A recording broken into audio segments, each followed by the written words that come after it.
Leaders and healers, gamers and claimers, ladies and gentlemen from around the universe, from around the globe, from around the community, welcome to the Power, Purpose, and Passion podcast. I am your host, Anthony Cheam, speaker, life coach, author, trainer, musician, singer, songwriter, friend, podcast host, facilitator in the background, Cameron in the background, helping you claim your power, clarify your purpose, cultivate your deepest, widest, highest passions possible, so ultimately you can show up, grow up, upgrade, advance, and enhance your life and live with total juice and power. And then ultimately, as you learn and earn, like I have for the past 15, 20 years in this beautiful world, this beautiful universe, you then can return it, contribute all of you, everything you've learned, all your experience, all your care, all your joy, all your compassion, all your love, all your gifts and talents and abilities, because that's where the juice, that's where fulfillment is long lasting. Not just when you're growing for yourself, but then you're just growing so you can give more. That's the ultimate. That's one of the key elements. That's one of the key components of this show, is to help you claim your power. Yes, that's part of it.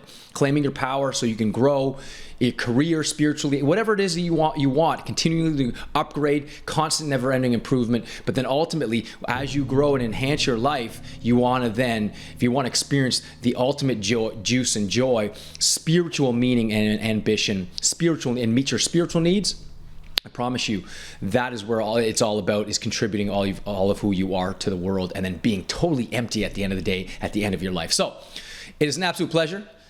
What's up, Cam? How you doing, man? Doing fantastic. Love today's podcast topic.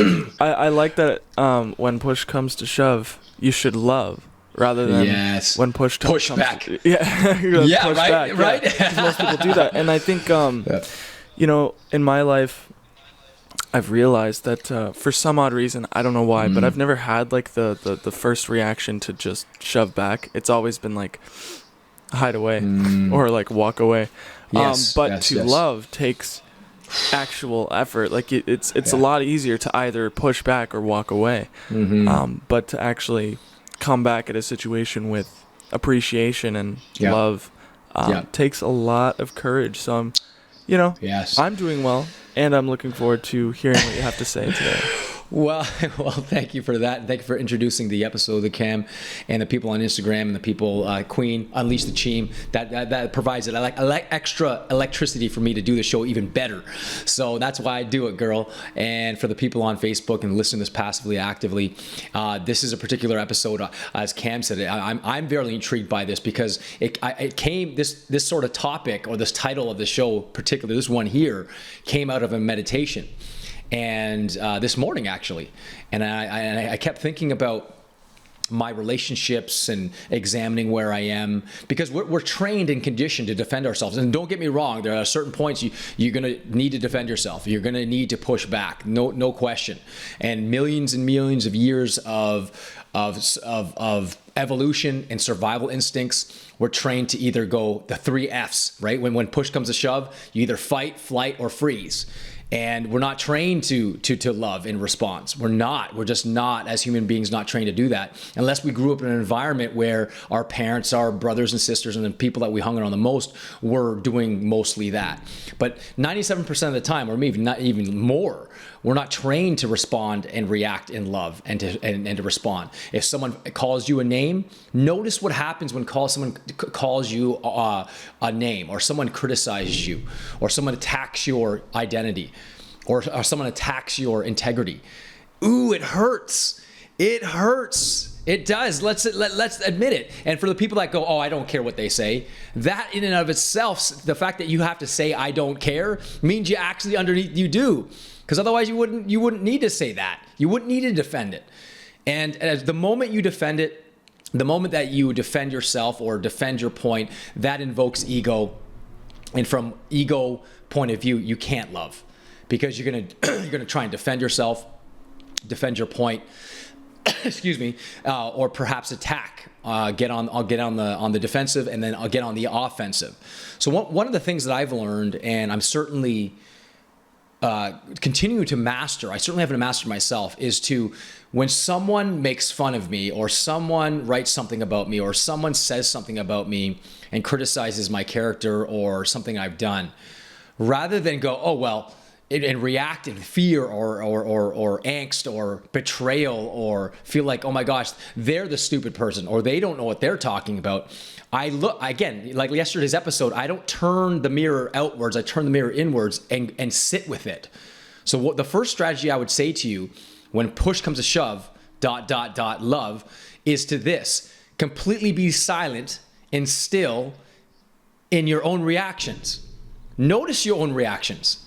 Notice notice the brain, the monkey mind, how it just goes crazy, and just watch it like you're watching a movie. Notice the thoughts that parade across your consciousness. Notice the sensations in your body. Notice that immediate predilection to want to speak up, but then just sit back and watch yourself to do that. And man, does it hurt. It's almost agony to actually do that, because your immediate response is to want to defend yourself. But defense and offense is not what I'm talking about here. What I'm talking about is training yourself so you can gain the perspective that even though 97% of the time we're not in survival mode, we're just not. We're just not like it was, 10,000 years ago. We had to fight animals and kill our food. We're not yet. Those instinctual responses are still in us. So we have to retrain our brain, retrain our body, retrain the whole entire system of our body to react and respond differently. And that's why meditation and contemplation and studying yourself. Lao Tzu had a great quote that said, "Those who study others are wise. Those who study themselves are enlightened." That's why turning the mirror inwards towards your own thoughts, your own patterns. And what I've discovered over years and years of doing this, man, I literally have to call myself on it. There I go again. There goes my monkey mind, just going and wanting to defend myself and wanting to do this and wanting to do that. There it goes, there it goes, there it goes. And I have to call myself. And the act of calling myself on that creates distance and a void, a space between my reactionary self, my ego self, and what I really deeply, how I deeply and really want to respond. And that is in love and respect and consciousness and awareness. And so what you'll find is, and Stephen Covey talks about this too, he talks about this, between stimulus and response, there's a space. So imagine there's a stimulus and there's your response. There is a space, a void between stimulus and response, and you are that space.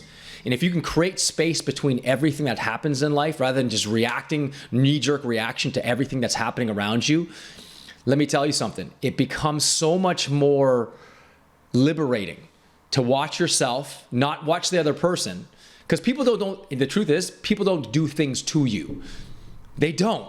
They do things for themselves based on their personality, their needs, their drives, right? The current emotional state that they're in. They're not trying to do anything to you. They're doing things for themselves. So stop taking everything like literally or personally or offensively. And I've said this before on the show, so much more suffering occurs by people taking offense than people giving offense. And I have to, wow, when I first heard that, I said, wow, isn't that the truth? So stop taking offense, number one, create space, turn the mirror inwards, and from that point, you can then choose either hate or you're gonna choose love. You can either choose hate or you can choose love. Which would it be for you? Now, again, there are some cases where a bear's attacking you and you're gonna need to either run or fight or freeze and do what's necessary to survive. But how many times is that happening in our daily life, right? It's just not. The everyday reaction, so working on yourself so that you can be a bigger vessel, a bigger instrument of love. So the normal reaction or the normal response, your default response, is your set point, is love itself. I love the example, and I'll get your insight too, Cam. I love the example is if I squeeze an orange, what comes out of the orange? I squeeze an orange and orange juice comes out, right? But okay, so if I squeeze a person and anger comes out, then anger is what's inside them. But if I squeeze a person and love comes out, then what happens? Then love was inside them because they were able to make deposits of those love inside them, and that becomes their set point. That becomes their default response mechanism. But let me tell you, I don't know a lot of people that are there all the time. In fact, I've never met someone like that's there all the time, like a Jesus or a Dalai Lama or Thich Nhat Hanh or whomever. But the point is, the fact that it's possible for humans to get there, absolutely it's possible. I mean, there's a great study that was done on a very famous Buddhist monk. His name was Maurice. Anyways, if he's a famous Buddhist, and they were doing MRI studies of his brain, and they basically called him the happiest man in the world because they were studying his brain, and there was the part of his brain that was responsible for joy and bliss and happiness was basically lit up like crazy, and the area of that of his brain that was, depression and sadness and angst and anxiety was it wasn't even turned on, and so he was happy almost all the time. And they asked him, so what do you do on a consistent basis? He goes, I meditate 4 hours a day on compassion. Imagine meditating on compassion for 4 hours every single day. And then they asked him, so what are some practical things you can tell the world that can enhance your compassion and love centers in your brain? He said, well, other than meditation, of course, anytime I get down on myself, which I do, he is human. He said, I take the focus off myself and onto serving other people. And when he serves other people that are going through worse than he is, impoverished people that are suffering physically, mental diseases, whatever it might be, he then turns his focus from, okay, woe is me, to how may I serve and how can I help other people? And so he has been basically trained himself for 4 hours every day for the past 20, 30 years to be a vessel of compassion and love. And therefore his response to life is always pretty much his default mechanism is love and compassion. Any thoughts there, Cam? Yeah. I honestly loved every word, by the way. All this stuff makes absolute sense because, yeah, if you squeeze an orange juice comes out. That's for sure. Yes. Yeah. And there are people who are constantly living a life that causes them to be stressed.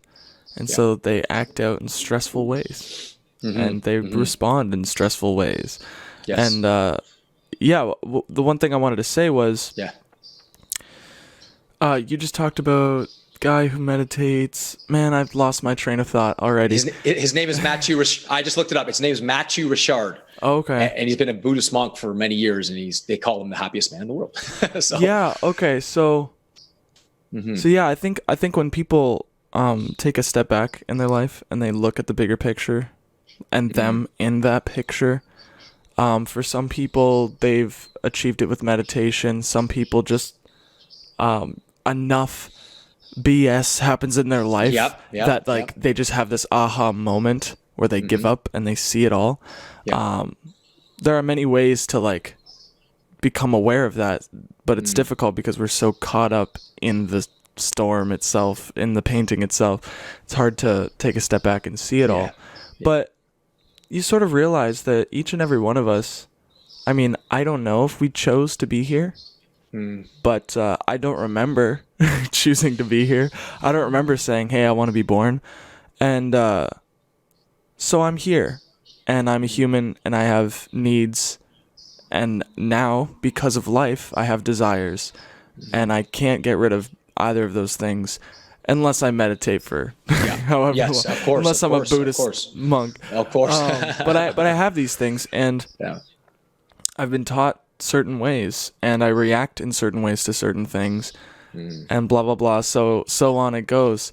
But some people have been betrayed or hurt or, once bitten, twice shy sort of thing. Yes. And so it's like, I'm not going to give anything to you. I'm not going to treat you with love because, I was hurt in the past, or because it's a waste of time, or it doesn't matter, blah, blah, blah. You know, and I noticed that most of it is because you judge the other person. You judge their character. They're not worthy of love. Why would I do that? Why would I appreciate this person? In a past podcast, you talked about a guy who had a picture of his enemy on to the Dalai Lama. The Dalai Lama had a picture of a guy who literally was killing all his people. And they asked him, why you have a picture? He says, the moment I have compassion for that guy is the moment I've become, quote unquote, enlightened. And I said, that takes courage. It takes mad, ample amounts of courage to actually go and do that. I mean, think about that. When push comes to shove, love, it sounds so easy and trite, but I can tell you right now, there are stories upon stories of stories. There's one guy, a rabbi, his home got ransacked, or I think it was his synagogue got completely ransacked by someone racist against Jews. And they ended up catching the guy. And rather than condemn him and then use they call the difference between restorative justice and retributive justice, he used restorative justice. not retributive. Let's get him back and punish him. He invited him over to have dinner at his home, and had a conversation. And he said, let me understand, why it is you don't like us so much. He responded when push came to shove. He didn't react and that guy's got to go to jail. He's got to pay for it. He didn't. And he invited the guy over for dinner and became friends with the guy, right?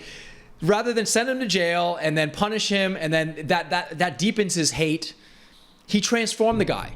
True story, and apparently from what I know about the story, he completely transformed that guy that ransacked and destroyed the person's synagogue, the person's home. I'm not sure if it was a synagogue or home. I might be getting the stories wrong, but the point is, he responded in love and transformed that guy through love and kindness and compassion. He wanted to understand where his hate came from, why he hated Jews so badly, and because of that, when someone says, "Let me hear you. Let me understand you. Let me feel your pain about why it is you hate us or why it is you struggle so much. Let me sit down and let's talk and let me understand you so I can love you deeper." And that's powerful, powerful stuff. That's extraordinary amounts of love. People like a Jesus Christ sitting on the cross and saying, "Forgive them, for they not know what they do." And they are torturing him for why? Why? Right? You think about it. Yet he responded in love. Gandhi, same thing. As he was dying, the man shooting the guy, Gandhi, shooting him to death, looked at the man in the man shooting, the assailant, shooting him to death, looking him in his eyes and saying, "Rama, Rama, Rama," which means I bless you, I love you, I forgive you. Wow. That is powerful. And that really inspires me to want to go, if that level of love is accessible to all human beings, let's go there. And which brings me to sort of my second point of this, is that I know I've mentioned this before, spiral dynamics or integral theory or psychological levels of development. We go and we've all may have heard Maslow's hierarchy of needs, the instinctual food needs, and then belongingness needs, then self-expression needs, and self-actualization. Each level you grow up in your consciousness and your psychological development is a higher rung and a deeper and wider perception about what love actually really is. You go from egocentric love, just love for myself, to ethnocentric love, to love for a group. So if you're Christian, then you just love Christians. If you are Muslims, you might just love Muslims. Or if you're a Republican or a Democrat or our liberal or conservative, whatever, you just love those people if you're at that level of development. And then the next level is world-centric love, which is love for all human beings, regardless of race, color, sex, or creed. And then you go to the next level, one of the highest levels of love is not just love for all human beings, but cosmocentric love, which is basically the highest love for all, not just human beings, but everything, everyone. Every sentient being, the Gaia system, Earth, the sun, the moon, the stars, which is why, St. Francis talked about brother, sister, moon, brother, sun, sister, moon, and talked about how the natural earth around him was like brothers and sisters to him, because he felt so connected with everything in life, that everything was exuding God, everything was exuding the divine DNA of life itself. And so your task, my job anyway, my personal vocation, my personal mission is to get to the highest levels of dynamic love, the highest, cosmocentric. And so that becomes my default mechanism. Why not? I asked the question in my book, if you could do better, should you? Yeah, why not? If it's available, why not? If you could be more spiritually loving, should you? Yes. If you could connect with your wife and your children more, should you? And the answer is, yeah, if it's available, why not? If you could do better in your career, should you? Yeah, why not? If you could give more money or give more of your talents and your time, should you?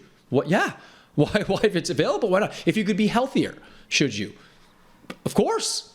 If you're going to be a greater instrument of self-expression, of passion, of power, yes, absolutely, yes. So when push comes to shove, ... love, what I really mean by that is become a bigger instrument, a bigger vessel, a bigger container through which love can be expressed naturally through you. That takes time, that takes effort, that takes examining yourself and turning the mirror and the magnifying glass on all the areas where you're dark or all the areas that you do not like about yourself. I mean, by a show of hands, people, I can't really see you, but I can see Cam, but by a show of hands, how many people in here don't like something about themselves? Everyone should be putting their hands up. And if you're not, you're probably denying it. But the point is, there are things I just don't like about myself. And so my challenge to you today, when push comes to shove, is not, that doesn't just go for the exterior world and your exterior extraneous relationships. That goes for your interior self and your relationship with yourself, and how you respond to the areas that you don't like. Can you show compassion to the parts of you that you do not like? Right? That's hard. Like, can you show the compassion to the areas like, oh, I always procrastinate. I don't like that about myself. Can you show love and compassion towards that part of yourself? Or can you show compassion and love to that part of you that continues to fail in your financial area or in your spiritual area, or because you're an addict, you're addicted to drugs or alcohol? Can you show compassion and love towards those areas? That's hard to do, and that's one of the hardest tasks to do. That's why self-work is some of the hardest. That's why self-work is one of the hardest, because you're gonna have to look at the areas that you do not like about yourself and go into those areas and love those areas. That's hard. And I certainly, when I'm meditating, I'm contemplating, and I'm doing my shadow work, man, it's hard. It is hard, because I realize, I'm like, wow, this is hard to do. But you know what? The harder I work on myself, the better I'm gonna be to transform this consciousness and the vibrations of the world. So it is absolutely worth it in my mind. Any last words there, Cam? Yeah, just on the topic of, if you could be better, should you? I think the big thing is that people don't even know that they can. People don't even know that it's possible. And people don't know how good it feels. Yes, it's addicting. To work on yourself, to learn, to grow. That's why a lot of people get addicted to exercise, believe it or not. Yeah. It's a crazy idea, but people go to the gym and then they get hooked on it because nothing feels better than working on yourself, your vessel. Because a lot of video games essentially are you working on a virtual character. Yep. That, when you go to bed at night, that character's in the computer. But if you work on this character and you go to bed at night with this character, you carry yourself each day. Love it. With this character. Well said. For me, anyways, I've been addicted to that stuff because I didn't even think that learning and growing was a thing outside of school. Yeah. And I learned that when I was 16, and I was blown away that I could actually learn more out of school than I can in school. More important things out of school than I can in school. Yeah. So it was cool. But yeah, I think people should, everybody should dip their toes into learning and growing and getting better at something, building a skill. It's never too late to learn. Never, ever. It's never too late. I mean, that's a great point. And I remember reading about a guy, I think I've mentioned this before. I think he was 100 years old, and he had never learned how to read. Something like that. And he decided to go back to school. They literally go back to elementary school and start reading from grade 1 to grade 2. And he humbled himself. He's like, I'm still learning. I'm still growing. I can learn how to read. I can learn a new skill. So whether you're 5 years old, 50 years old, or 150 years old, you can still learn, you can still earn, you can still contribute. If your heart's still beating, you have love to give, you have gifts to give, and you have things to share with this world. And why not? Should hold nothing back, which is another podcast we just did too as well. So hold nothing back, be a greater instrument of love. And I think, when push comes to shove, love, as I said, what I'm really saying, as I repeat myself, what I'm really saying is how can you turn inward towards the dark areas of your life, and push comes to shove against yourself, and look at those areas that you just don't want to look at or you don't like about yourself? Can you show those areas compassion, shine the light on those areas? Because the closer you get to the light, the more it reveals your darkness. Right? It just does. And you can't even be arrogant about it when you get to those points. All you can be is like sit there in total humility and an humble, open heart and go, wow, I am blessed. And you stand and sit before the divine completely naked and going, and you get to a certain point. And I've had bouts of this where I see someone spewing out their anger, and I start to cry inwardly because I see that they're suffering. I see that they're in pain. And then they're not doing it towards me or trying to hurt me. It's because they themselves are hurting. And that's the conclusion I've come up with so far. And that's it. So hopefully you guys enjoyed this awesome show today. And I'm glad it's helping you a lot there, Queen. The fact that you're spending day in, day out, and you get triggered on Instagram to go, because we go live on Instagram 2-3 times a week. And the fact that you are working on yourself on the show to listen, to tune in, to contemplate, to go, wait a second here, and examine yourself and turn the mirror inwards and the door inwards. That tells me a lot about who you are and in your character there, Queen. So thank you for joining us. And everyone else on this show, Facebook Live, Instagram Live, Apple Podcasts, Google Podcasts, SoundCloud, wherever you are, we love you. We want to help you grow. And that's what the show is all about. That's what we're all about, because we want to raise the vibrations of this world and send a calamitous, orchestral, right, divine spark into this world and light this world on fire. So thank you for joining us to your continued upgrade and evolution. Live it up with power, purpose, and passion. God bless you guys.